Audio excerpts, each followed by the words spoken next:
phone. No, he's on the phone. He's on virtual.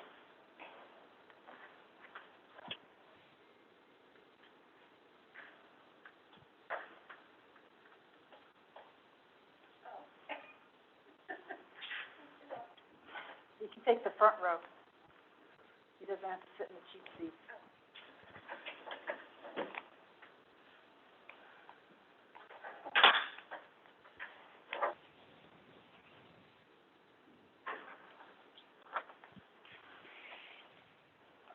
Alex, are you ready? Okay. Josh is on his way. Waiting for you online.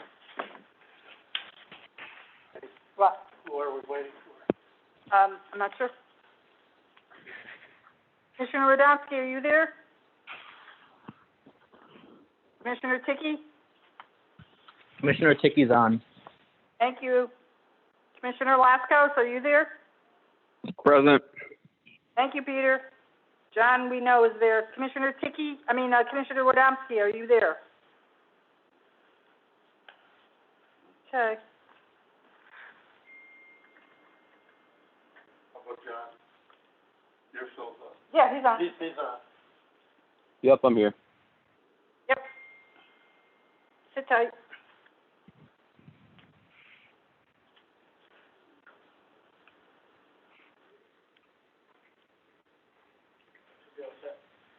We're good to go?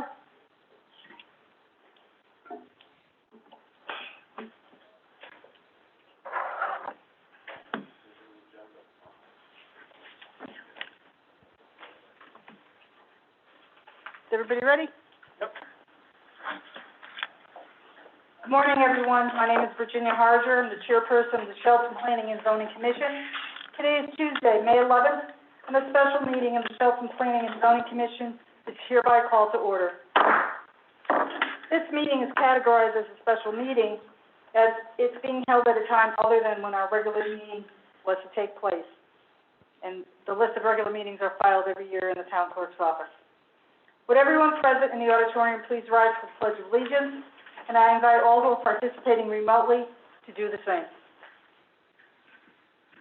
I pledge allegiance to the flag of the United States of America and to the republic stands one nation under God, indivisible, with liberty and justice for all. Thank you. A couple of points before continuing with this morning's agenda. This is the Planning and Zoning Commission's second meeting being done via a live streaming process. Commissioners participating in person and remotely will be able to make comments throughout the meeting.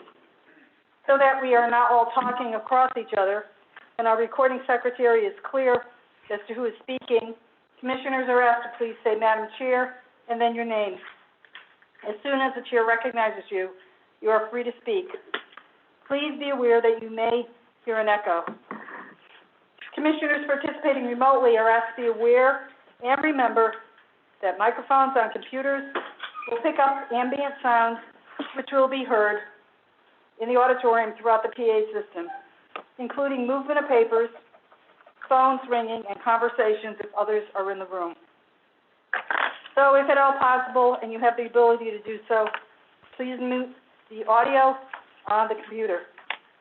We'll continue now with our agenda, beginning with our roll call. When your name is called, please verbally indicate you are present, and I'll begin with those who are participating remotely. Commissioner Radomski? Commissioner Ticky? Commissioner Ticky's on, and just a point of clarification, Chairwoman, you said it was Tuesday, May 11th. Just so the record is correct, it's Tuesday, May 12th. Oh, I'm sorry. Thank you so much. We stand corrected. Today is the 12th. Okay, Alternate Commissioner Laskos, and you are sitting in for the vacancy. Present. Alternate Commissioner Usel. Present. Commissioner Motto. Present. Okay, and also Commissioner Kelly. Present. And our consultant, Anthony Pianico. Present. Okay, and And I'll ask one more time, Commissioner Wodomski, are you participating remotely? Okay. All right, continuing our roll call also with others in the auditorium, our administrator, Mr. Rossetti, Present.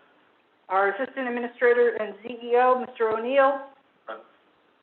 downtown projects coordinator, Mr. Nappy, Present.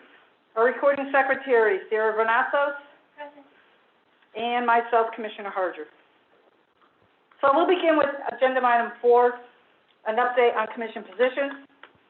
Commissioner Anthony Pagoda submitted a resignation letter to the mayor on May 6th. Would our secretary, Commissioner Motto, please read Commissioner Pagoda's resignation letter into the record? Okay. You have a microphone? Oh, sorry.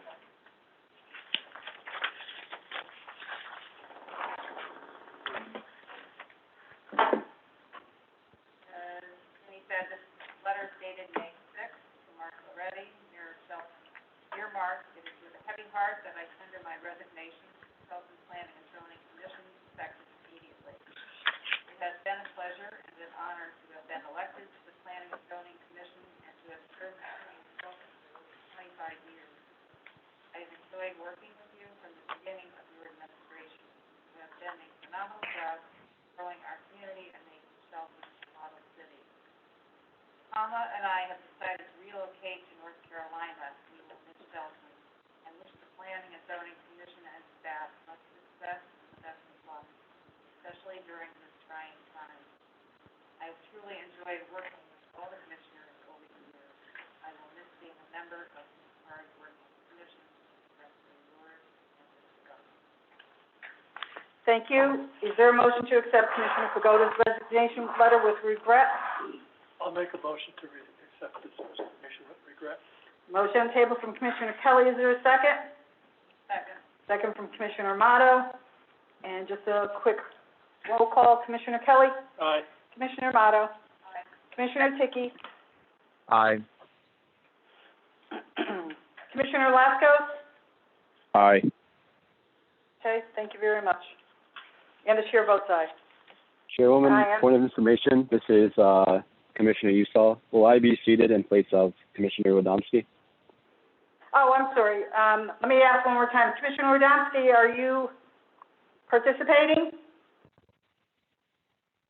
Okay, the chair will seat Commissioner Usall in place of Commissioner Wodomski. Thank you. Okay.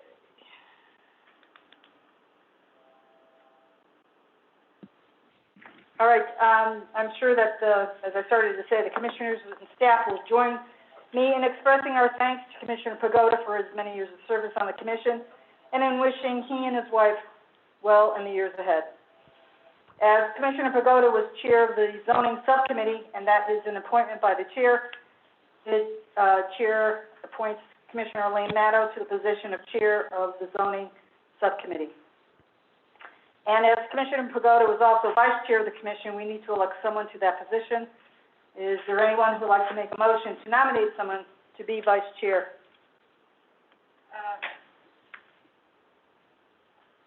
Commissioner Motto? Elaine Maddow, I would like to nominate Charles Kelly to be vice chair.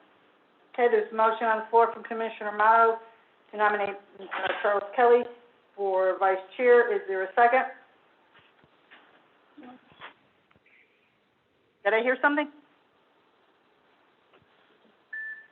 I'll second the motion. Okay, so I will second the motion. I just didn't want to step on someone else's toes that might be participating remotely and may not have heard. All right, so there's a motion on the floor from Commissioner Motto, seconded by myself, to nominate Commissioner Kelly to vice chair. We will do a roll call again. Commissioner Motto? Aye. What's the matter? Okay, Commissioner, is that better? Yep. Elaine Maddow, aye. Okay. Commissioner Kelly? Aye. Commissioner Lascos? Aye. Commissioner Ticky? Aye. Commissioner Usel, Aye. and the chair votes aye. Okay, the motion has passed 6-0, and Commissioner Kelly has been elected as vice chair. Congratulations. All right, next on the agenda, moving along, and just a point of order that I'm sure everyone has, in some way, manner, shape, or form, heard that there was a caucus of the remaining regular Republican members of the commission, and Ruth Parkins received the majority vote to be appointed to the commission. I was in touch with her, and she has accepted that particular assignment. She has resigned from the Charter Revision Commission, and she will be sworn in sometime today.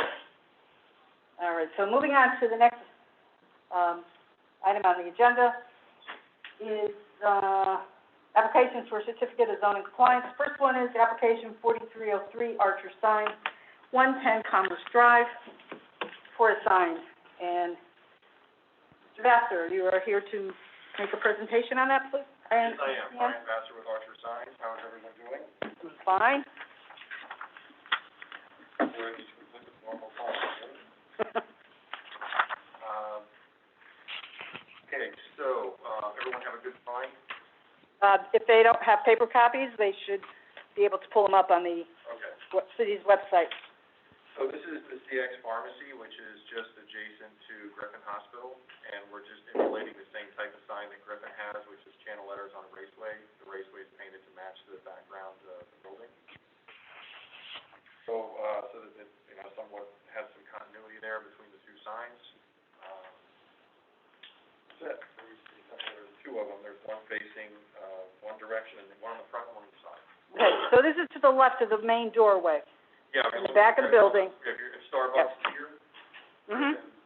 backside or Yep. front side, but it was there, and then CX Pharmacy is immediately to the left. Right, so they're occupying part of that building. Correct. Okay. Does any commissioners have any comments, questions, or concerns on this particular application? Use your mic. Mic. Yes. Yes, okay. There is on the paperwork here, I can clarify that the business occupancy was approved January 31st, 2020. It was application 3007 for the business occupancy. So this is just for sign. Okay? Fine to me. Okay, is there anyone that would like to make a motion for approval? I will make a motion, Elaine Maddow. I'll second it, Josh Kelly. Okay, there's a motion to approve from Commissioner Amato, seconded by Commissioner Kelly. Any comments, questions, or concerns from anyone, remotely? Okay, all those in favor, let me do a quick roll call. Commissioner Amato? Commissioner Kelly? Aye. Commissioner Ticky? Aye. Commissioner, Usel? Aye. Commissioner Lascos? Aye. And the chair votes aye. Motion passes 6-0. Okay, thank you, everyone. You're very welcome, Brian. Take care. Stay well. Next on the agenda is application 4240, Darcy Roy, 876 Bridgeport Avenue, for a sign. Is the applicant present? Nope. Mr. Rossetti, is there something, or Mr. O'Neill? Yeah, I got it.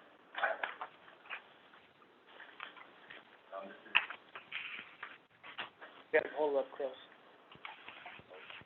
Sure, it's on. It's on? Got a red light?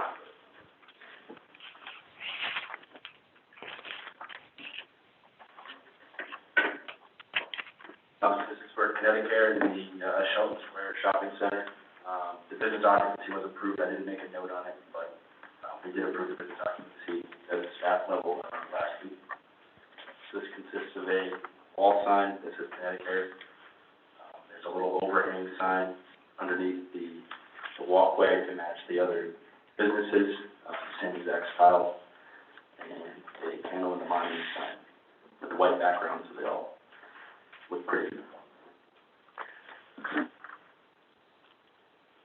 Just to clarify, the, occupancy is strictly an office? Correct, it's an insurance office, Okay. not a Okay. medical office. Okay. Because of the fact that it is a retail space formally by Rosin Alley, women. They're right next to it, yep. Yeah, so. Does everybody, understand? It's just a replacement sign along the front of the building and hanging from the overhang, which is the common layout that they have at that particular shopping center. And they're also, Mr. O'Neill, they are doing something on their monument sign. Correct, there'll be a panel. A panel is gonna be replaced, updated on the monument sign. Any, comments, questions, or concerns from anyone? Chairman Archer, Go ahead, Mr. Panico. my only concern on the monument sign, the new panel for the proposed sign seems to be a different color from the rest of the panels. Is that just graphics?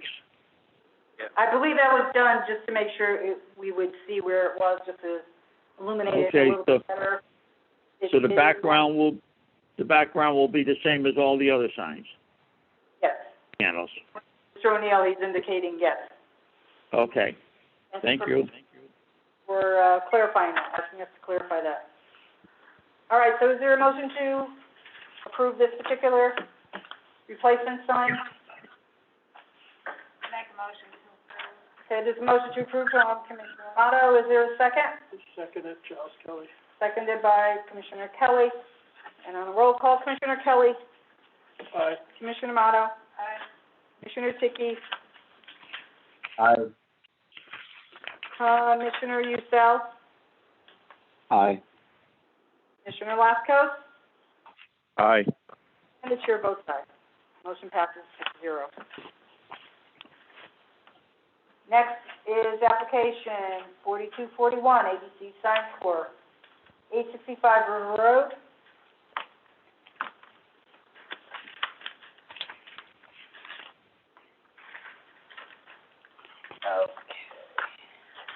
All right, so business occupancy was approved on December 3rd, 2019. It was application 4092, and this is for a pediatric dentistry office will be the occupant. This is only for the sign. Is everybody familiar with this particular building? It is located way down River Road, just before the border with Stratford. There are other occupants in there. So, Mr. O'Neill, you want to discuss this, or? Yes, this is a dentistry office. There's 3 different sections, a pediatric section, an orthodontist section, and then the existing, family dentistry sign you see on the bottom.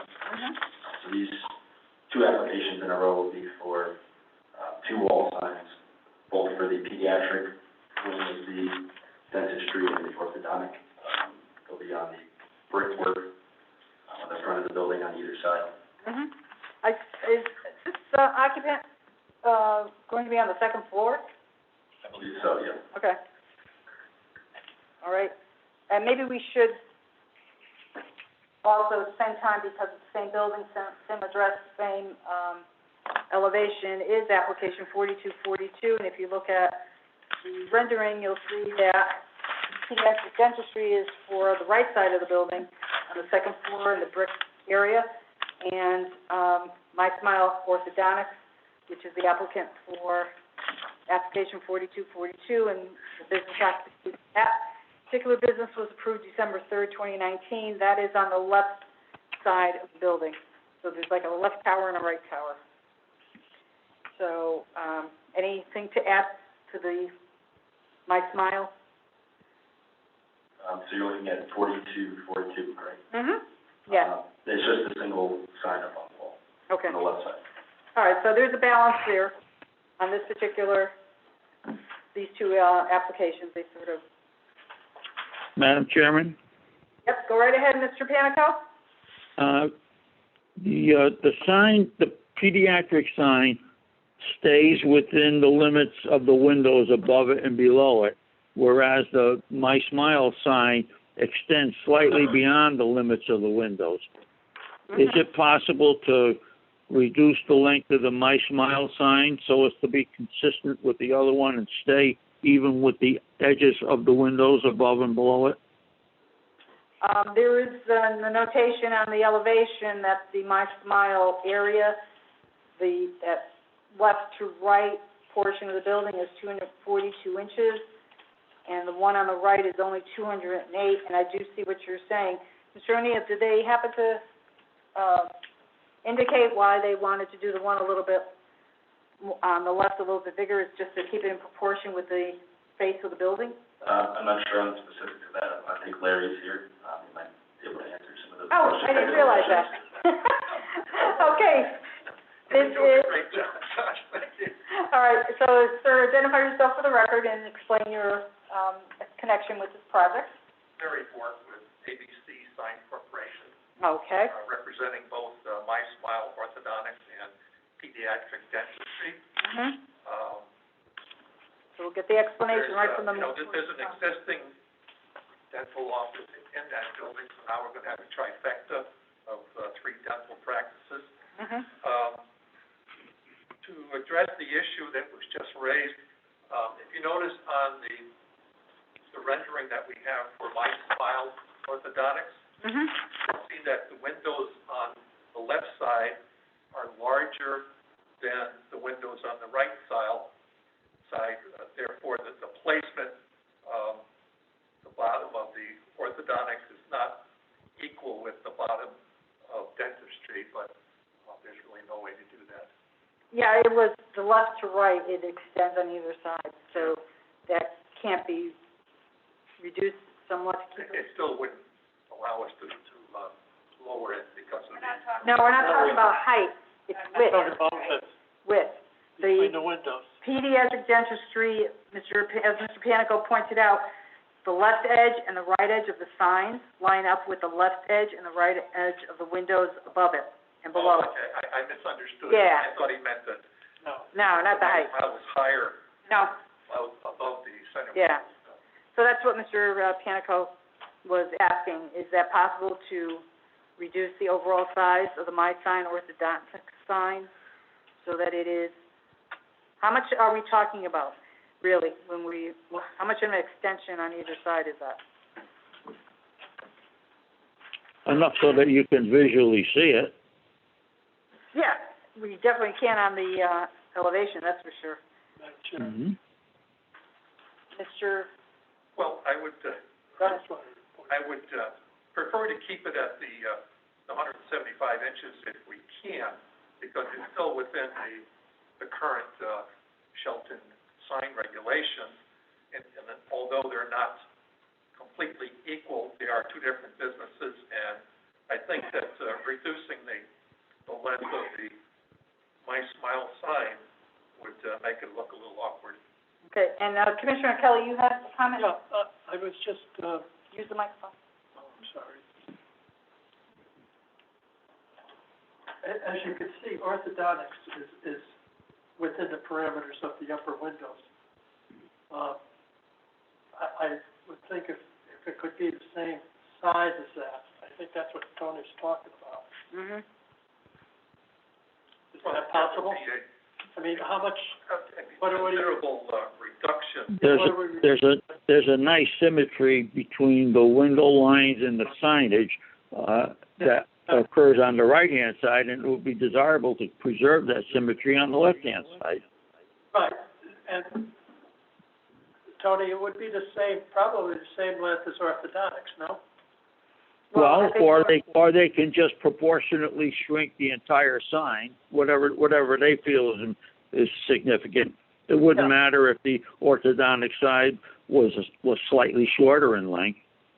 The important thing is the extremity of the sign would be desirable to stay within the limits of the edges of the windows. Mm-hmm. I asked, Go ahead, Commissioner Amato. do these, the My Smile letters, do they come pre-made in standard sizes so that it would be? No, those are all custom fabricated. So it would not be a big problem to shrink it, just somewhat, not. Well, it's certainly up to the commission. I would request that we keep the My Smile sign as is. I mean, they are 2 separate businesses, and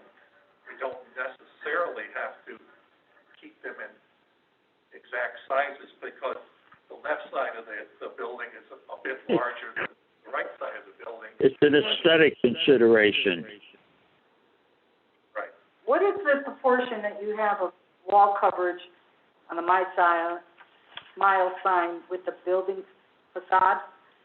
And also, same thing with pediatric dentistry. So you're saying pediatric dentistry has 208 inches across, Well, and... because of the layout of pediatric dentistry, that actually has more square footage than the My Smile. Pediatric dentistry with their logo is almost 58 square feet. Yeah, I see that on the You elevation. know, My Smile is only 53 and a half square feet, so once again, I really don't want to make that smaller unless. How much on either side is the My Smile extending past the window line, the first line? Looking at the rendering, I really scale on that. I would say It just appears to me as though the size of the My Smile sign totally disregarded the windows.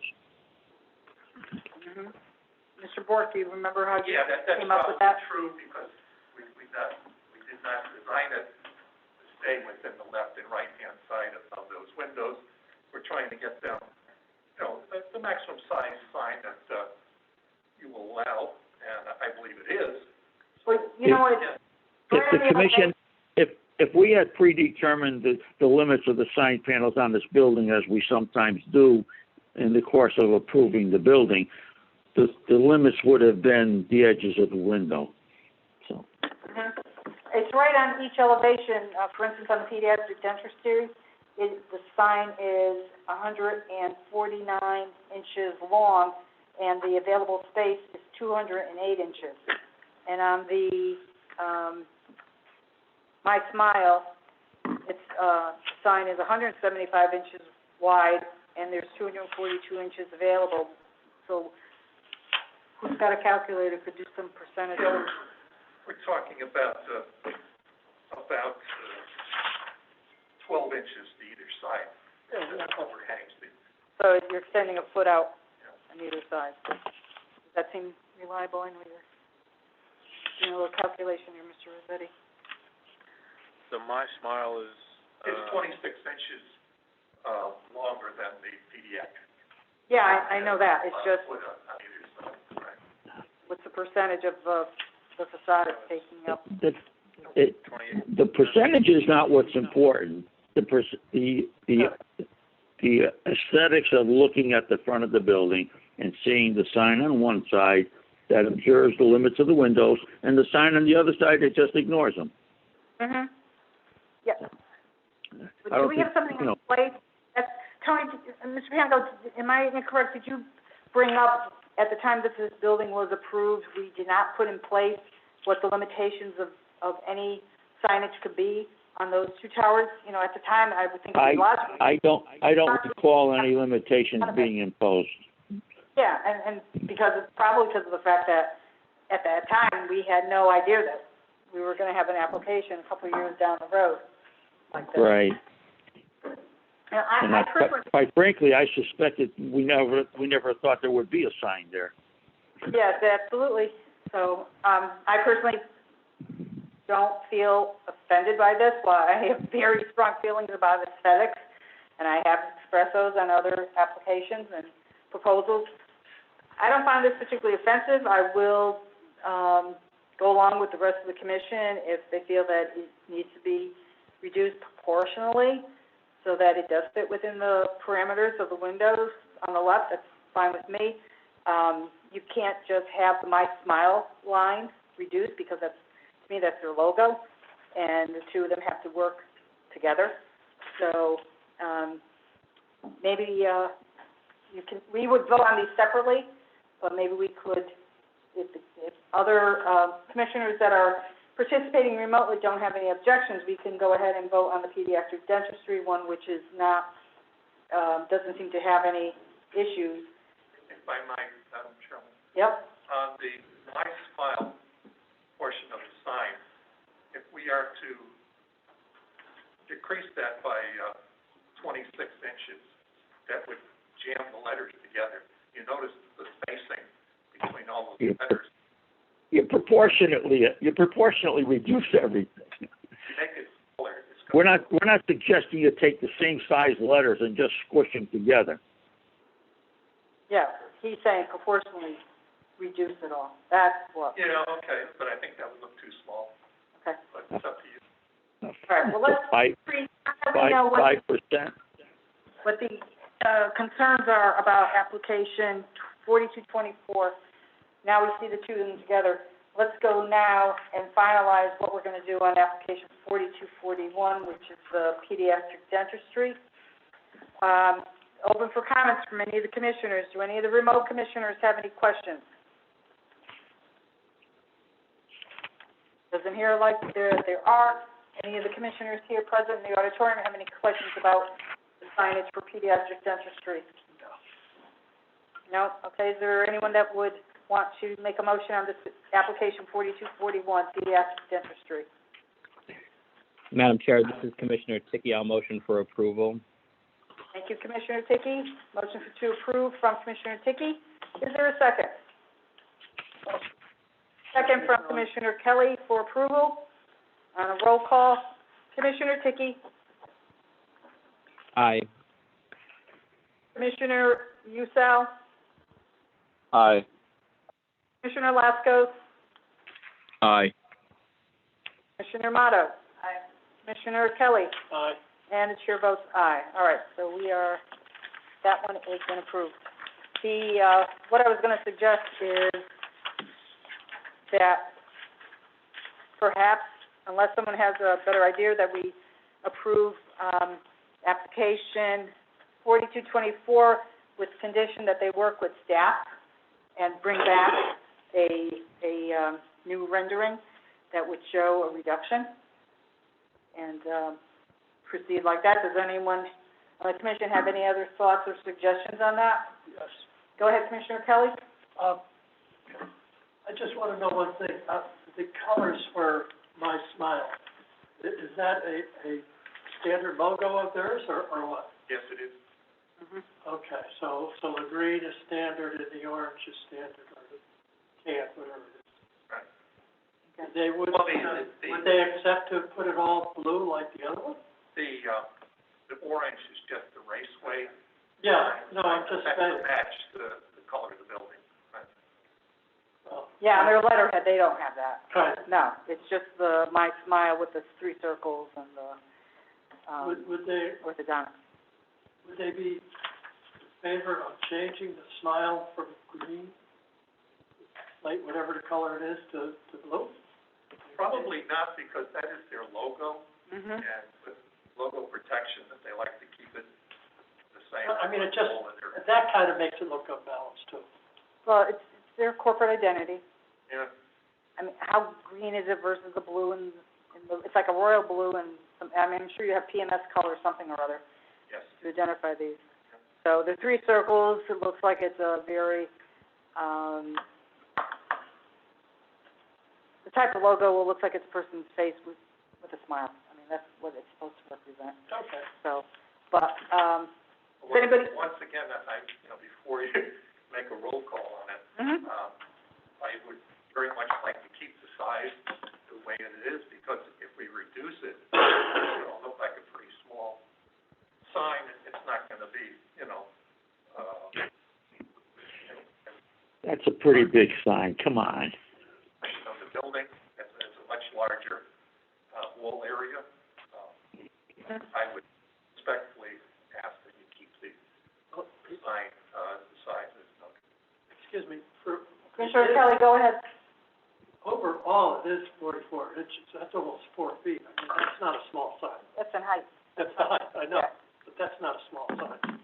That's right. It's not a small sign, but it is You're talking about less than a 10% reduction, building. probably 6 or 7%. All right, other commissioners, what are your feelings on this? Commissioner I think it's a Motto? reasonable request to reduce that sign. It's not in proportion with the other signage on the building, for one thing, even apart from the, so I'm not understanding your argument that it's that difficult, unless you already bought the letters.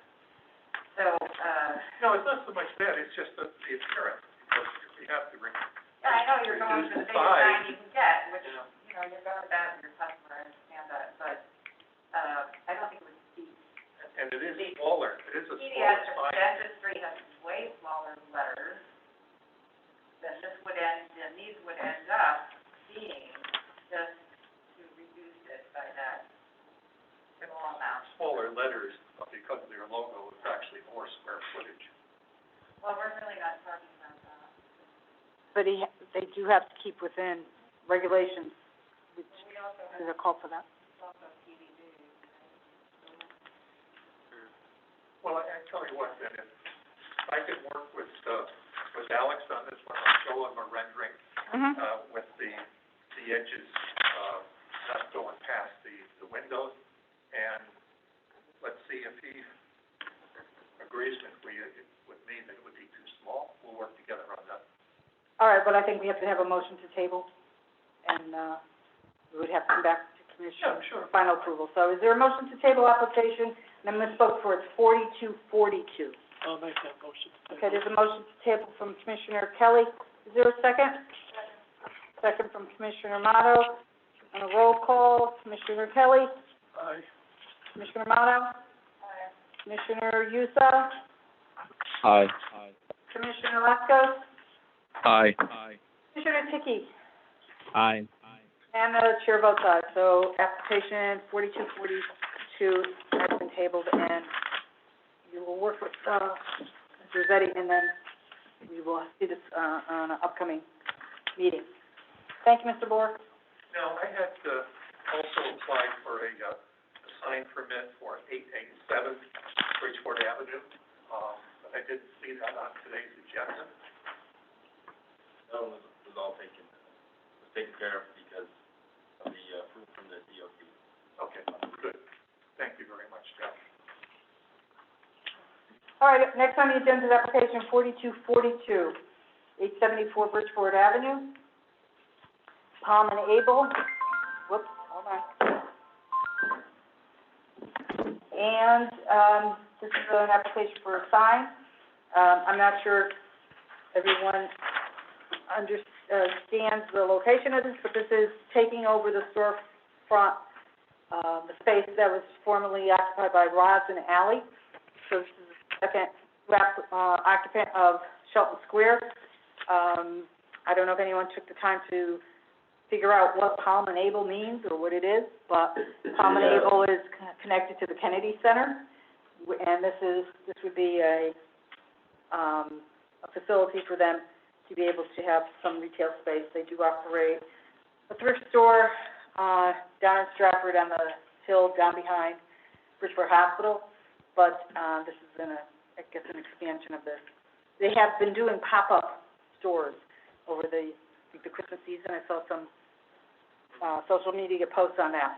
But Palm comes from the name of the street that Evelyn Kennedy and her husband lived on in Bridgeport, and she was the founder of the Kennedy Center.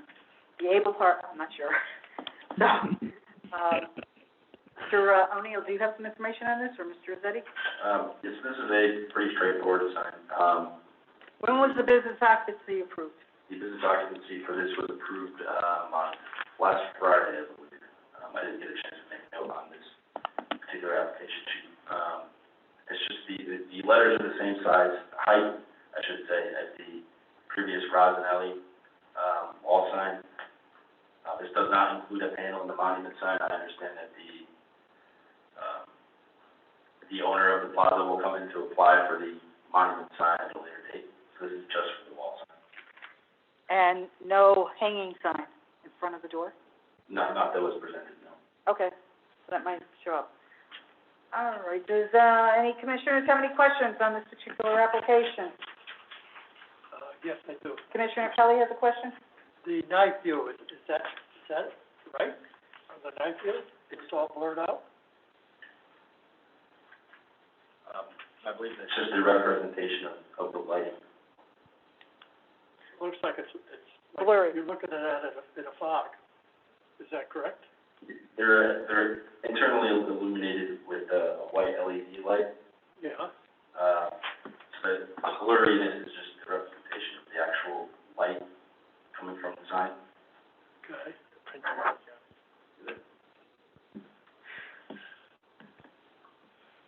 Okay, Okay. is that good? Anybody else have any questions? All right, seeing that there aren't any further questions, is there anyone that would like to make a motion on this particular application? I'll make a motion. Okay, there's a motion from Commissioner Amato. Is that for an approval, Commissioner Amato? Yes, sir. And is there a second? I'll second. It is a second from Commissioner Kelly. On a roll call, Commissioner Kelly, Aye. Commissioner Amato, Commissioner Usel, Aye. Commissioner Dickey, Aye. and Commissioner Lascos, Aye. and the chair votes aye. Thank you.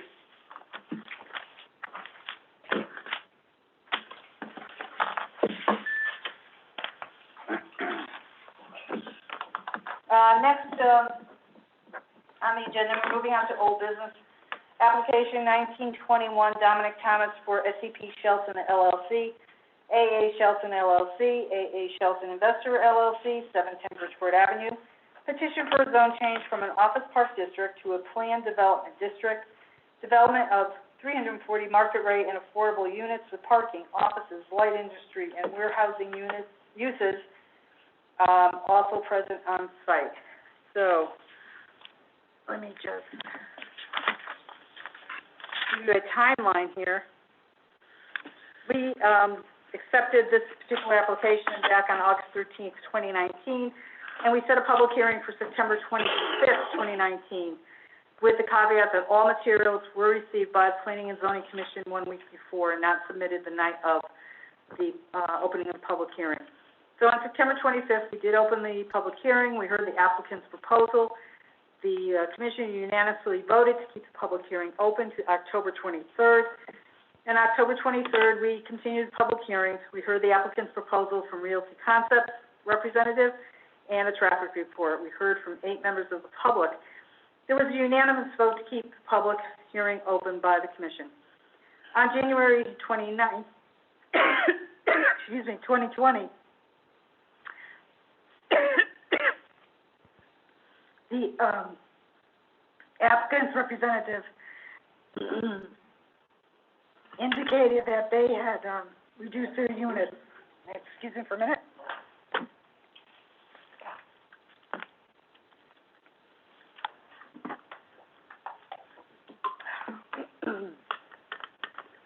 They had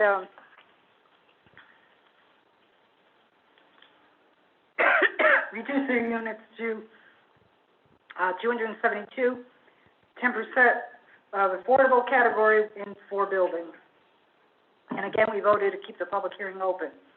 On February 26th, Attorney Thomas made a PowerPoint presentation, and Mr. Wisnowski of Realty Concepts made another presentation. Attorney Hammer spoke on behalf of Perkin-Elmer, and 5 members of the public spoke. The public hearing was closed, and on March 10th, the discussion was tabled as we decided to do a site visit, which was held, I believe, the following Friday or Saturday. Okay, so we're up to this point. For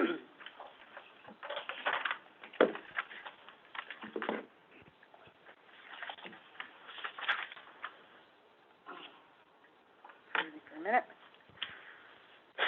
Ooh.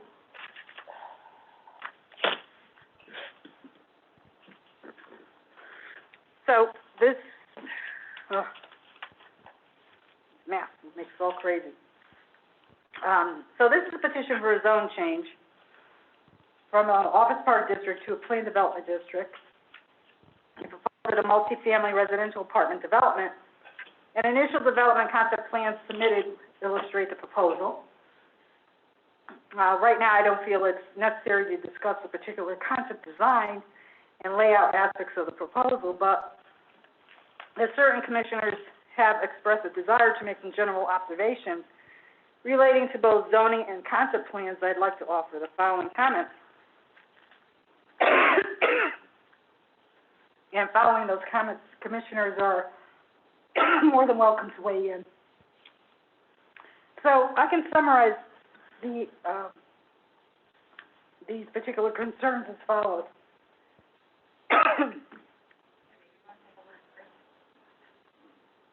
Let me just put a lozenge in my throat.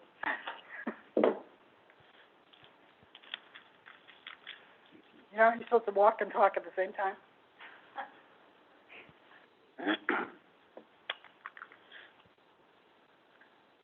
So it would appear that some commissioners would prefer to retain the existing zoning to preserve the opportunity for future non-residential development as provided by the existing Office Park District. Next, Bridgeport Avenue has a finite capacity to accommodate additional traffic that would be generated by further development in the Bridgeport Avenue corridor.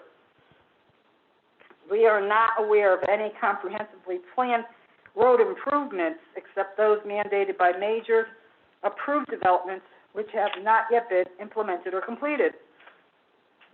Therefore, available traffic capacity should be preserved for future non-residential growth and development. This site is not suitable for intensive multifamily residential development because as currently proposed, it may actually result in pedestrian conflicts with on-site traffic serving the occupant of the current site, as well as occupants in the adjacent commercial development. Although the proposed 272-unit rental unit proposal anticipates a 10% set-aside of qualified affordable units, the overall proposed density is excessive, and it may result in a variety of future issues. Despite the potential of a Section 8-30G affordable housing submission, the proposal seeks the integrating of residential apartments with existing industrial, office, warehousing, and retail development, which could result in a variety of land use conflicts.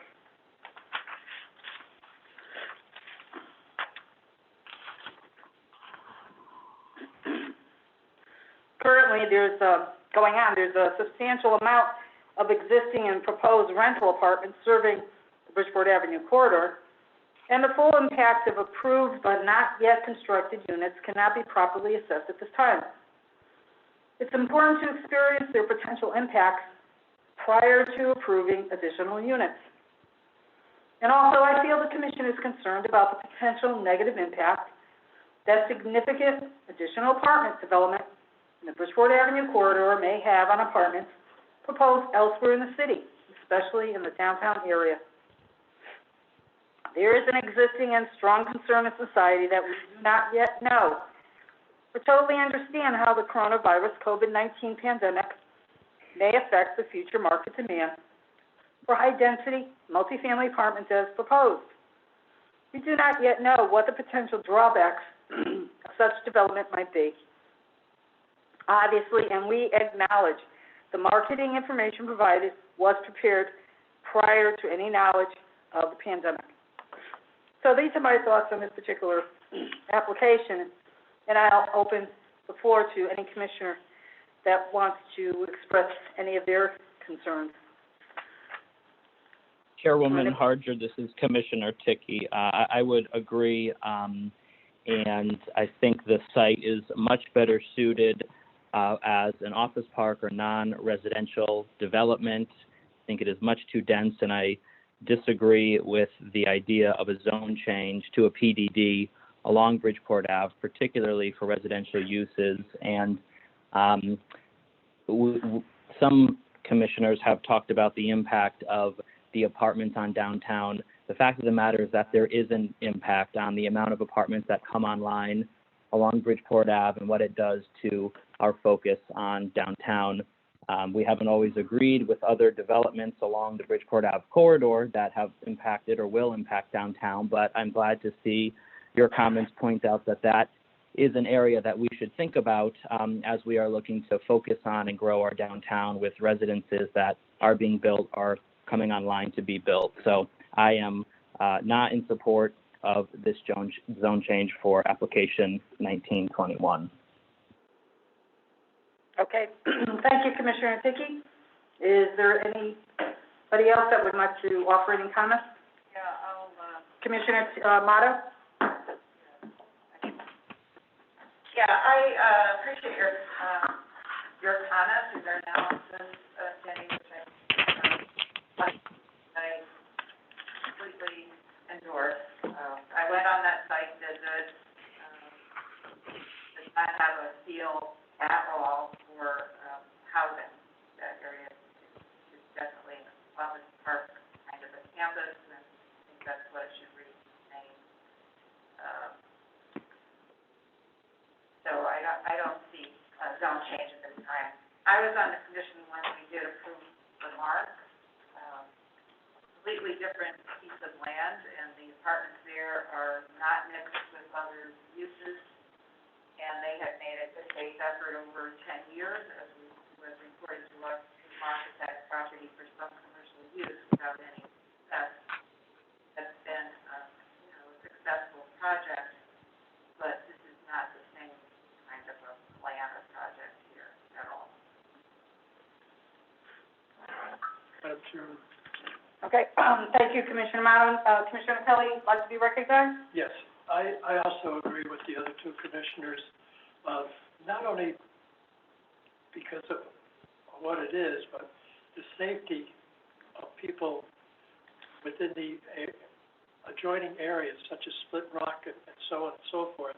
With the amount of traffic that's going to go through there, I know a traffic study was done by Mr.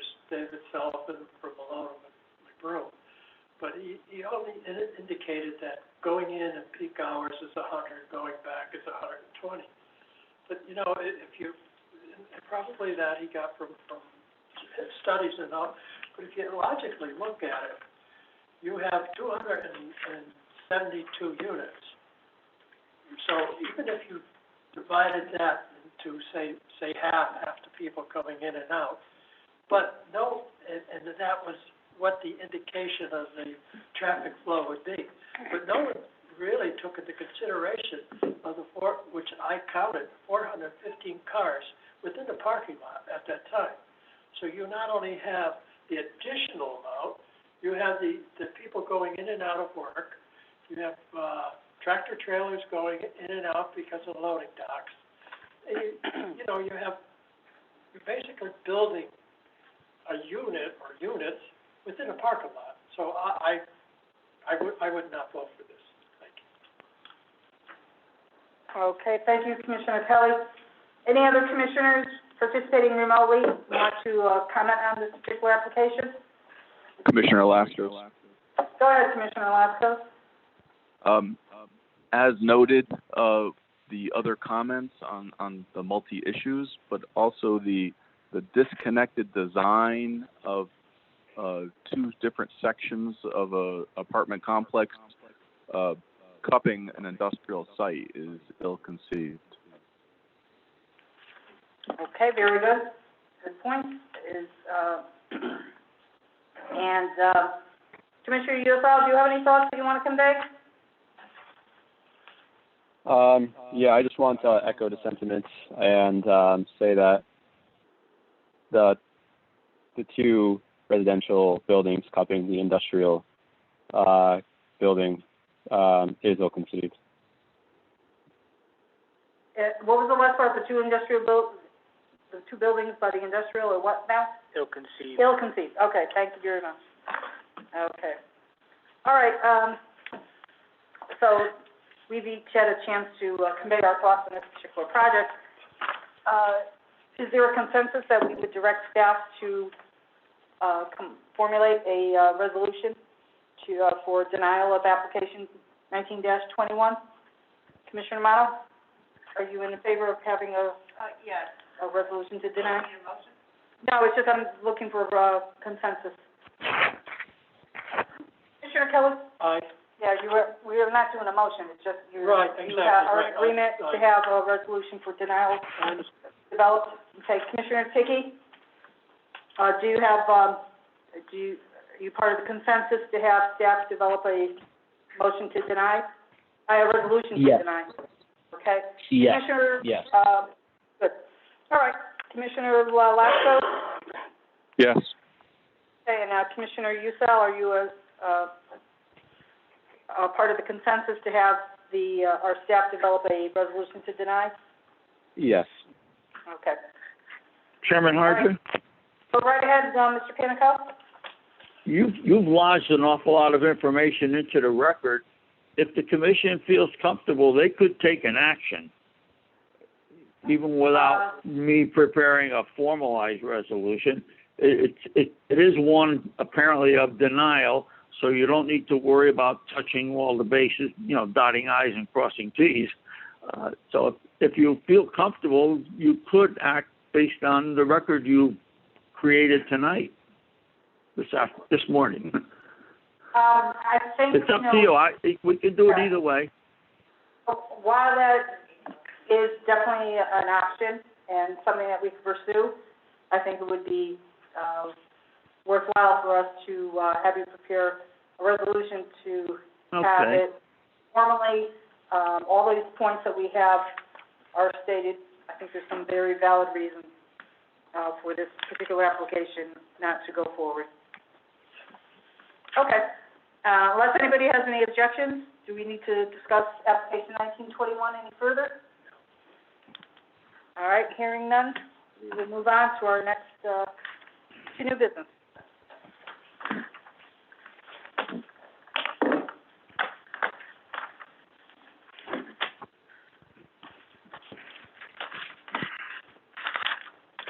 Okay, according to the agenda, the item to that we have under new business is outdoor seating guidelines. And this is a proposal by the Shelton Planning and Zoning Commission to permit the Planning and Zoning Administrator to authorize outdoor dining utilizing specific guidelines until November 30th, 2020. And this is to, as everybody pretty much knows, the Governor has issued several executive orders, and one deals with outdoor dining being permitted on a statewide level as of May 20th. And about 10 days ago, staff and myself started discussing this, and the guidelines were drawn up, reviewed several times, edited, modified, and what we posted online was the most recent draft of those guidelines. So, has everyone had a chance to review those? They were posted on the city's website. But I'm going to start reading the draft. The state of Connecticut is imposing temporary restrictions on inside dining capacity of restaurants and other food service establishments while allowing outside dining with limitations. To allow such outdoor service, we are not currently authorized or an expansion of an existing outdoor area for a limited time from now to November 2020. Shelton Planning and Zoning Commission is considering a process whereby authorization of such a request can be reviewed and approved by action of the planning administrator. A series of guidelines and requirements are proposed that would govern such administrative approvals of proposed facilities consistent with applicable zoning, as well as recommendations of the state and the Center for Disease Control. Since in all instances such outdoor dining use would be typically permitted, subject to a comprehensive review and approval by the Commission, what is being proposed herein is that the Commission authorize the staff, namely the planning administrator, to process an approval as a temporary activity that would cease after November 30th, 2020. Should an applicant wish to receive permanent approval of such activity, they would need to process an appropriate request for full Commission approval. Done in this manner, such a request for said temporary activity can be processed in a timely manner by being delegated to Commission staff with appropriate guideline standards. So attached is a draft of the proposed procedure and guidelines for our review and comment. And where appropriate, recommendations of the state, Naugatuck Valley Health District, and CDC, the Center for Disease Control, regarding social spacing, sanitizing, etc., will be applied. So the resolution draft is as follows. After I read this, all the commissioners will have an ability to offer their thoughts on this.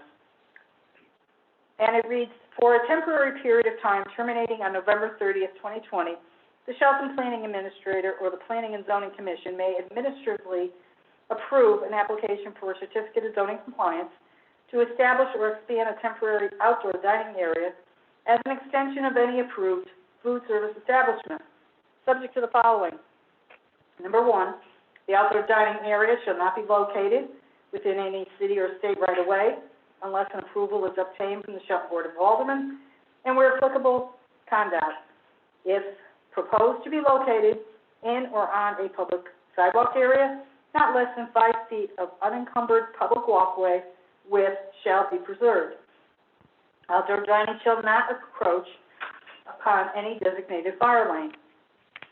Number two, outdoor seating, sidewalk seating, dining shall be confined to that portion of sidewalk abutting the leased premises of the establishment. Other outdoor patio dining areas must be on an area abutting the establishment and authorized by the property owner.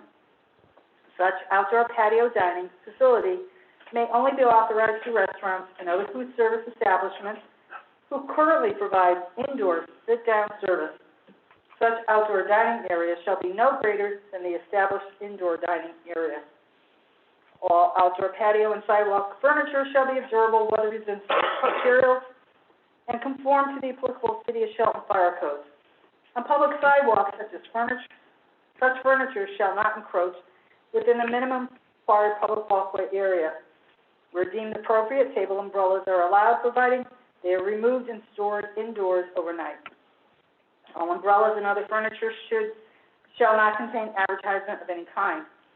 All outdoor seating and dining areas shall be provided with a minimum of one conveniently located domed or similar weather-protected trash container of sufficient capacity for necessary rubbish disposal. All activities such as spacing between tables and chairs shall adhere to state, Naugatuck Valley Health District, and Center for Disease Control guidelines, with no significant impediment to the movement of pedestrian traffic. Adequate lighting shall be provided solely for the safety of patrons, not for the illumination of signs or other uses activities. An identification signage panel or banner not exceeding 25 square feet may be approved by the administrator, announcing the availability of outdoor seating, but not for the purpose of advertisement. Number four, the establishment shall designate at least one staff person to monitor the outdoor seating dining area to ensure proper trash disposal, prompt cleanup of any strewn trash, and proper sanitation of tables and seats following each such occupancy. Such staff person shall maintain proper sanitization of such outdoor dining areas for virus protection in accordance with applicable local, state, and CDC guidelines. All sizable patio dining areas exceeding 100 square feet should be well delineated and appropriately enclosed with planters and/or screen fencing or other perimeter control. Number five, low-level background music may be acceptable as permitted by the administrator, whereas live outdoor music or other entertainment shall only be allowed when specifically authorized by the Commission. Outdoor service of alcoholic beverages shall only be allowed subject to specific authorization of the State Liquor Control Division and with planning administrator approval. 7, all requests for outdoor dining approval must be accompanied by a sketch drawn to scale of the proposed outdoor service area, indicating proposed furniture and other information deemed necessary to satisfy the requirements set forth above. Such sketch need not be professionally prepared unless deemed necessary by the Commission or planning administrator. And this authorization and the provisions and guidelines shall become effective immediately upon administrative approval by this Commission. Any violation of these regulations would be subject to enforcement by the CEO and may result in the revocation of the applicant's certificate for zoning compliance. So, commissioners, what are your thoughts, comments, questions, concerns on these particular guidelines? Anyone want to start? Yeah, Commissioner, Commissioner Kelly? I just have one question. What is the meaning of number 6? What are we trying to say there? Carolyn, want to bars, if you had a bar out inside, Right. you can't automatically set up a bar outside, but there is some executive action, I believe that the governor has put in place or is about to, that you could have liquor at your table. You could have a Right, drink at your but- table. Can't the proprietor have a bar open on the inside just for the bartender itself? No. Okay, so the restaurant itself is well, how, the restaurant can't be closed totally, they have to serve the food, they have to have the kitchen open, correct? The bar, Huh? hello. We gotta get more batteries. Yeah.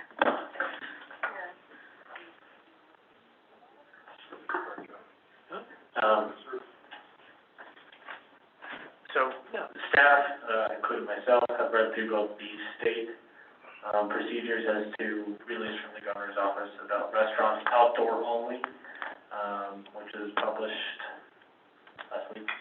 And then, the governor's, sector rules, which were published on May 8th. So to address your question, Commissioner Kelly, bars will not be open. That's according to the state. I understand. So that's for a service bar. As for outdoor dining, the reason for number 6 is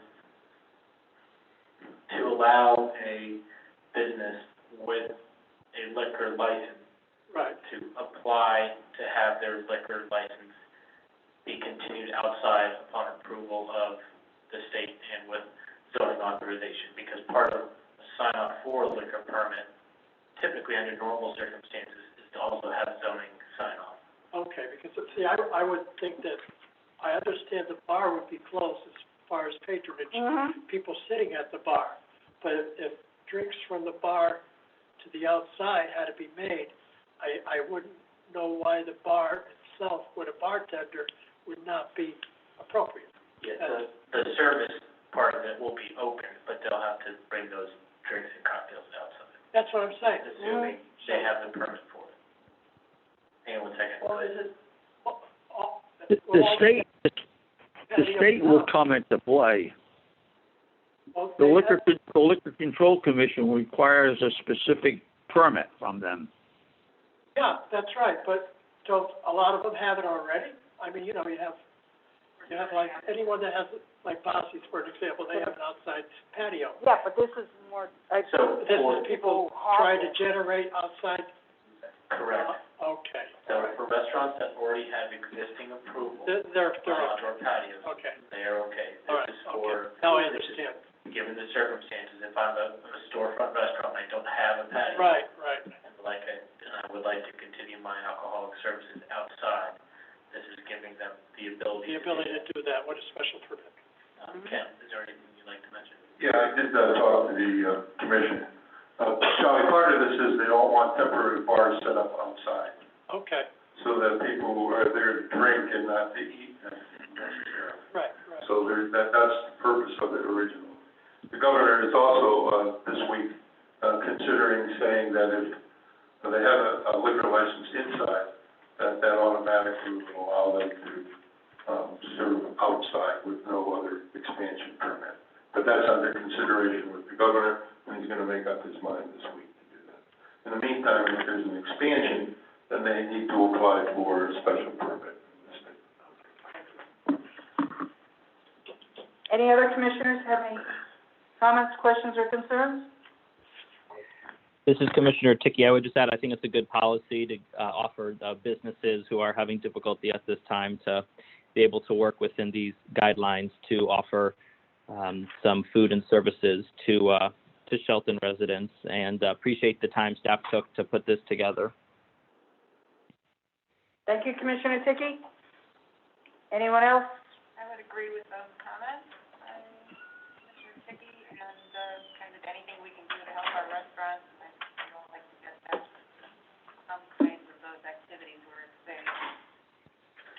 I would also agree with those comments, too. This Okay. is Commissioner Usall. I agree with all the comments. I want to thank the staff for putting this together, and just want to say that these guidelines will help many restaurateurs adapt to the new era of social distancing. We're in some unprecedented times, and the restaurant business is going to be much different.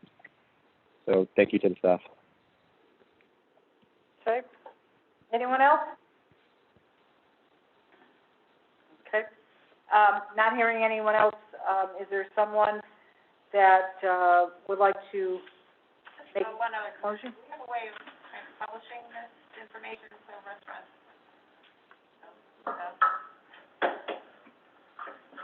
Is this going to be published, say, in the paper or something, so Yeah, restaurants know right away that this is a go? we definitely can get it out to the area newspapers, and I was gonna talk to, Mr. Rossetti as to if there's some other kind of mailing that we should do, or what other means can we get it out there to the area restaurants. And, take it from there. So is there anybody that would, want to make a motion to approve these particular guidelines? Chairwoman, this is Commissioner Ticky. I would motion for approval. Okay, Commissioner Ticky has made a motion to approve. Is there a second? Blaskos. Okay, Commissioner Laskos, you are making a second. So there is a, motion to approve these guidelines from Commissioner Ticky, seconded by Commissioner Laskos. Do a roll call vote. Commissioner Kelly? Aye. Commissioner Laskos? Aye. Commissioner Ticky? Aye. Commissioner Motto? Aye. Commissioner Usel? Aye. And the chair votes aye. So the, motion has passed 6-0. Thank you very much, everyone. And thank you to Mr. Panico, especially, for helping us with this, getting this all tightened up, and look forward to, our restaurants and dining establishments, service operators taking advantage of this, in the days ahead. Moving on to the next part of the agenda, other business. We have 3 824 referrals. First is recommendation for the sale of property, 68 Cornell Street, this is map 170B, lot 68, which is owned by the city of going to give us background on this? Sure. Yeah, thank you.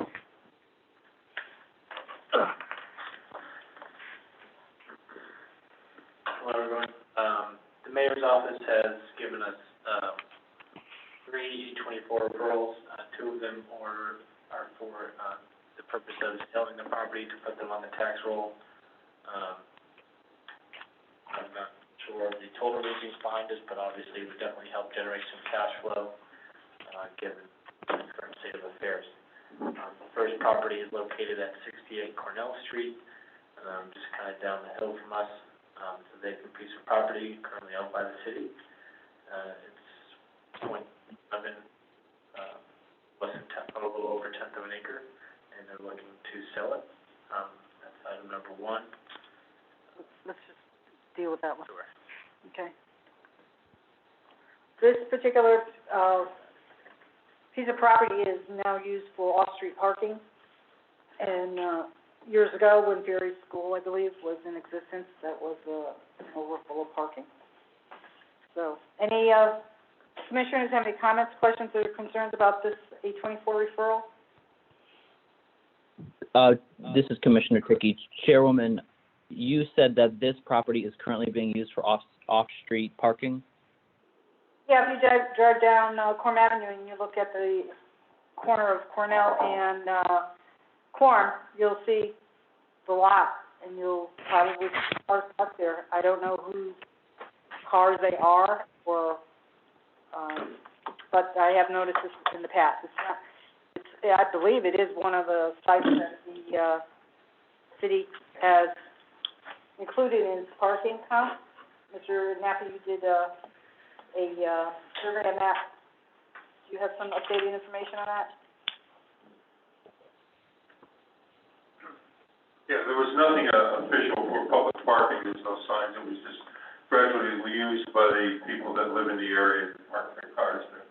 It was not, Do we know how? Sorry, this is Commissioner Ticky. Do we know roughly how many parking spaces are available at that lot? Well, 10, I believe. I'm sorry, I did not hear you. It's about 10 spaces, according to Mr. Nappy. Hey, Mr. O'Neill, Thank you. did you have some clarification? No, okay. So this was not officially designated as City of Shelton parking, it was just, like, it occurs that if the space is full, you're far off and that parking on the street, and that, I don't know, the city has never, from what I understand, they've never gone through and closed it off or put up jersey barriers or something to prevent people from using it. So, but now they feel that they were in a position that they would like to get it off the city property rolls. So, What's the zone, what's the use?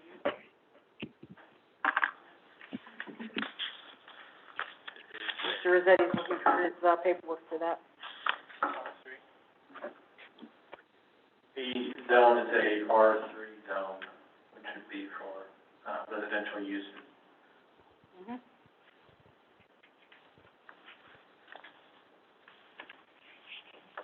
Any other discussion on this? Okay, what's the, feeling of the, commission? Is there a motion to make a positive referral to the city for the Board of Aldermen for this, or what's the commission's, anyone want to make a motion? Concerned that we lose any downtown area parking. Mm-hmm. Understandable. Is there, commission want to table this and ask the city for more explanation? That's a good idea.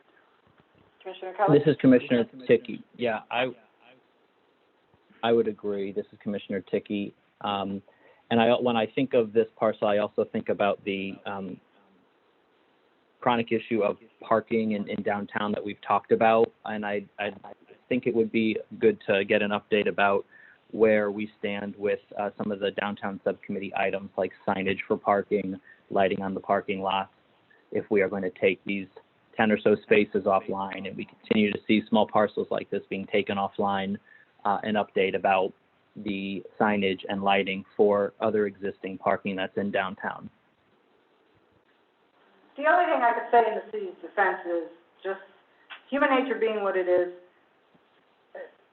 the number of people that this potentially would affect, I think, is minimal in that anybody coming to visit a restaurant downtown, for them to park and walk to where they want to get to is not something I think that they're going to consider for this particular parking lot. Everybody likes to park right in front or very adjacent to where they're going. So I don't even know if anybody would even know that this particular lot was there. And they might consider it, when they look at it, as private property, since it's next to a multi-family house, and they may feel that that's private parking. So, while I understand your concerns about that and Commissioner Amato's concerns too, we have to look at it in a practical sense. So, does anybody want to make a motion? Well, I just want to make a comment. Commissioner Kelly? Go ahead. Anytime property is sold downtown by the city, and because of the parking situation, there's a red flag, and I understand that. I'm not quite sure if the residents around the area, if the lot is sold and the house is built, dwelling is built on it, would they prefer that better than a bunch of cars parking there? That's the only thing, and I think we should have a little bit more information on that. Okay. Yeah, that's definitely a speculation, but we certainly can ask the city to come back and, give us, some more information to give us a better understanding about this. So is there a motion to, table this particular referral I'll make it. and ask the city to, clarify? There is a motion from Commissioner Kelly. Is there a second on that tabling? Second. Second from Commissioner Amato. On a roll call, Commissioner Uso, Aye. Commissioner Lascos, Aye. Tiki, Aye. Commissioner Amato, Commissioner Kelly, Aye. and the chair votes aye. Okay, next one is, a 24 referral, 0 Long Hill Avenue, Census map 41, lot 38, owned by the city of Shelton, and there was a, diagram that was up on the website. Mr. Rossetti? The property is located, just kind of down the street from where we recently discussed, and the church area, that approval. The strip of property is just a very empty grass field that's 50 feet wide by 400 feet long, sandwiched in between two residential properties, on Long Hill Avenue.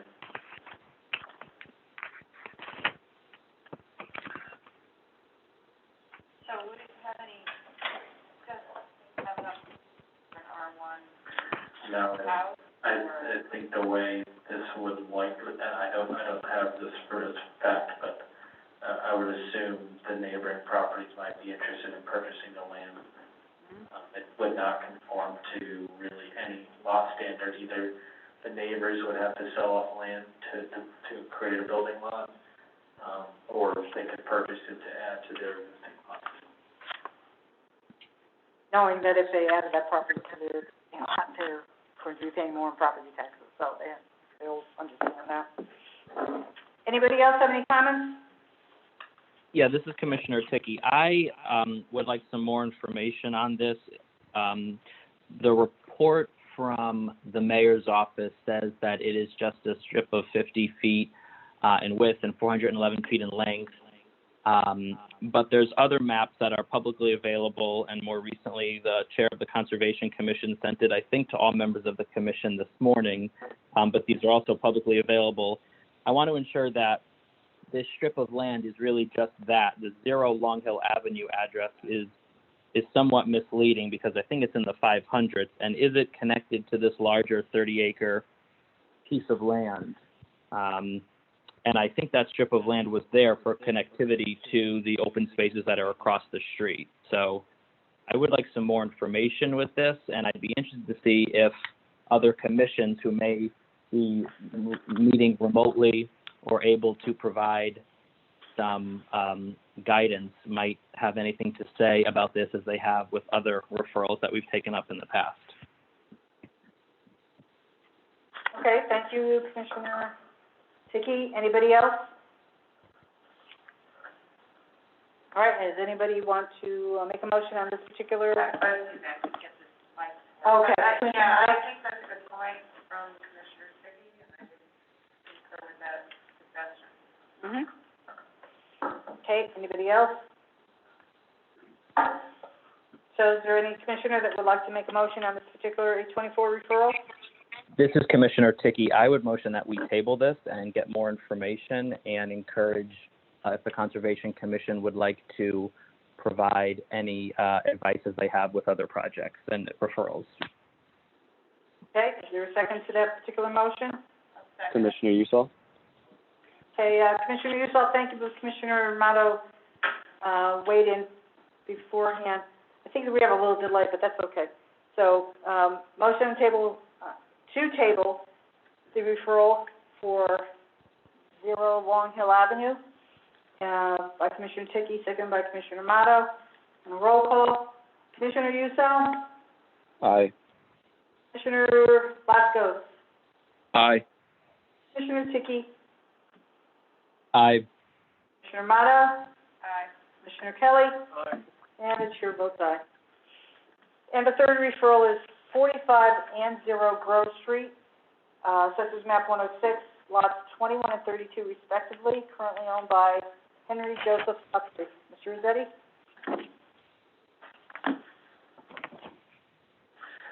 As you can see in the card here, there are two existing properties, with small single-family residents on them. They are across the street from the Belden Center. My assumption is that these properties will be used for additional parking.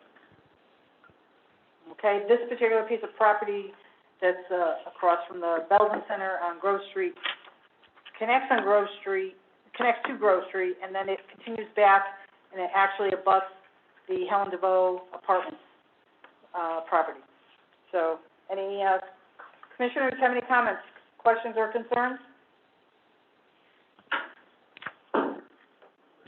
Is there anybody that would like to speak up about this particular referral, 824 referral?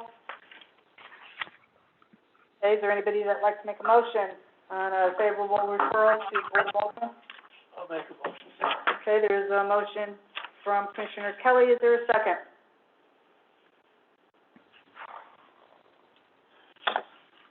This is Commissioner Okay. Ticky, I'll second. Okay, Commissioner Meyer happened to speak up, Commissioner Ticky. No problem. All right, so there's a motion on the table to, from Commissioner Kelly, seconded by Commissioner Mato, to make favorable 824 referral. Go through a roll call. Commissioner Usal. Aye. Commissioner Laskos. Aye. Commissioner Ticky. Aye. Commissioner Mato. Commissioner Kelly. Aye. And the chair votes aye. Okay, That was a vote to report favorably? Yes, it was, Mr. Panico. Thank you. Okay. Next, under other business, are comments from the chair and subcommittee chairs. Chair has no comments at this time. Mr. Kelly, you are the chair of the downtown subcommittee. Did you have anything that you would like to say? No, but we will, get together, The microphone. sorry. Get together with Mr. Nappy and try to get a meeting going for downtown. The only thing I wanted to do is, probably have to have it here, because there's no space down there for distance. Okay, so you, Well, what go ahead. I would probably like to do is to wait a month, see how opening up the city or the state is going to happen. Because if we start getting more cases, we know they're going to close it. So I think our earliest one would be in July. Okay, so we may have to wait as long as July. Can I ask that, when you do make a, Right, we can make an update on the lighting and parking as requested by Commissioner Ticky. okay, can I just, make a point or request, Mr. Kelly, can you work with, Mr. Rossetti and Mr. Nappy to get in touch with Mr. Getz? His building, the Spongex building has the banner ready for occupancy, and it looks like there's some interior apartments ready. We have done site visits before when construction like that is ready. Very helpful for the downtown subcommittee, to be able to visit that. Yeah, that's fine. So ask him if he can, mind giving us a tour of the property. Madam Chairman, just, since you brought it up, staff has, done an inspection for a temporary CO, Oh, good. and that will be for 29 apartments. And the inspection, by Mr. O'Neill and myself was with the building official and fire marshal. Great. So as soon as, we put the paperwork together, then they'll, start running it as of, the end of the month. Very good to hear. Okay. Okay, and, Commissioner Mato, as the new chair of the zoning subcommittee, I'm sure you want to take a couple days to think about what you might want to say, so, okay. Very good, so we'll see if you have something, at our next meeting. We have staff comments. Mr. Rossetti, do you have anything, specifically, there was, something on here about Daybreak Ridge? That's correct. As I'm sure many of you are aware, there was a lot of media attention brought to the Daybreak Ridge approval on River Road. The project is being run by Ken Scheibel. We approved this project last year. There was quite a bit of discussion about some ledge and the site work, and in addition, there were some comments made about an eagle's nest. A few weeks ago, it was brought to the developer's attention that there was an eagle's nest very close to where they were doing the site work. DEP was contacted, and this was again in, April, beginning of April. DEP was following up on the matter. They have been inspecting the eagle's nest for a number of weeks. The family of eagles and the chicks are fine. After there was some media attention, staff was asked to take a look at the site, make sure it was in compliance with our site plan approval. We've been in touch with the Conservation Commission, or Teresa Gallagher she's the staff member of the Conservation. We've also been in touch with Fish and Wildlife and with DEP. Multiple organizations are monitoring this activity. They have all seen the nest. They think the family's doing well. The developer is keeping his machinery over 250 feet away from this likely new nest. This is likely not the same nest that our commission discussed last fall and winter. And apparently, I'm not an eagle expert, but what I've been told is that they will sometimes rebuild nests or relocate depending on different environmental impacts, and that this may be a case of that. But it seems the family's doing well. They moved the nest while this construction was going on. So Kenny is keeping his machinery away. There will not be any blasting until after the family has left the nest, and we will be following up on the nesting activities in the future, and we'll monitor the situation as needed in coordination with DEP and Fish and Wildlife. As of now, they've instructed Kenny to, again, keep his machinery away, put up no trespassing signs, because one thing that they are worried about is having droves of people, I guess, which happened one time a few weekends ago, lining up on River Road and walking all over the site, so that's a safety hazard and a hazard for the eagles. And that's about it. Okay, very good. Yeah, this definitely, our paperwork from this application from last summer clearly indicated the site of the eagle's nest, but this did appear to be one that was uncovered once site work was started, and just want to thank Mr. Scheibel and Key Development for taking care of the issue right away. And I can't imagine that anybody in city administration, general public, any city residents would want to do anything to harm the symbol of our national, of our country. All right, Mr. O'Neill, do you have any comments for us? Okay. He does not. Mr. Nappy? No comments from Mr. Nappy. Mr. Panico, do you have any comments for us? No, I don't, Mr. Chairman. Thank you very much. All right, so we're moving on to approval of minutes. Minutes for March 10th, 2020. And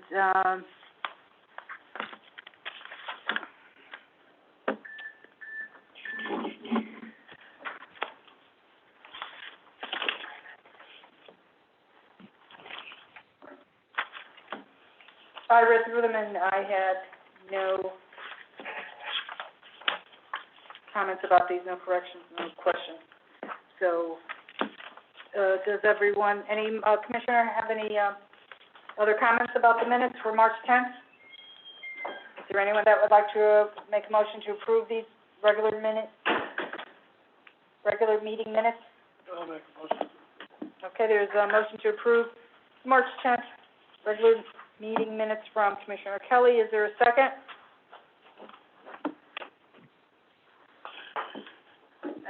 Second from Commissioner Amato. Okay, Commissioner Ticky? Is motion approved? Aye. Commissioner Amato? Aye. Commissioner Kelly? Aye. Commissioner Alaskos?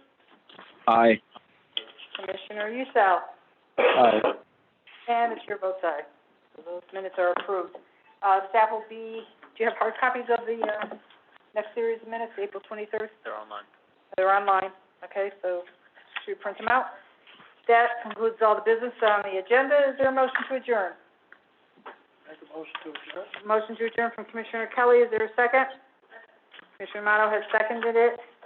Have to do another roll call. Commissioner Dickey? Aye. Motion to adjourn. Commissioner Amato? Aye. Commissioner Ducell? Aye. Commissioner Lascos? Aye. Commissioner Kelly? Aye. And the chair votes aye. Motion passed. Meeting is adjourned as of 11:40 a.m. Thank you, everyone. Thank you. Thank you, Mr. Panico. Take care. Okay, bye-bye. Bye now. All right.